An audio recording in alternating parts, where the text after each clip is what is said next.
Hello दोस्तों, अभी हम लोग जानेंगे इस कंपनी के बारे में। तो इसका वैल्यू देख सकते हो, थोड़ा सा क्रैश दिखाई दे रही है। 5 देख सकते हो, -3% लॉस। 1 मिनट में देख सकते हो, 4% रिटर्न दिए हैं। 6 महीने में देख सकते हो, -4% क्रैश। इसको 1 ईयर में देख सकते हो,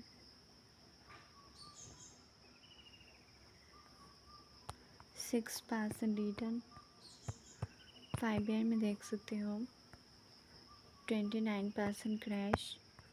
1 भी देख सकते हो, लॉस भी दिए हैं। ग्राफ भी देख सकते हो, ऊपर है।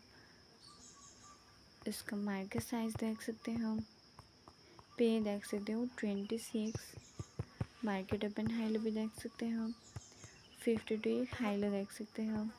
तो आज के लिए इतना ही।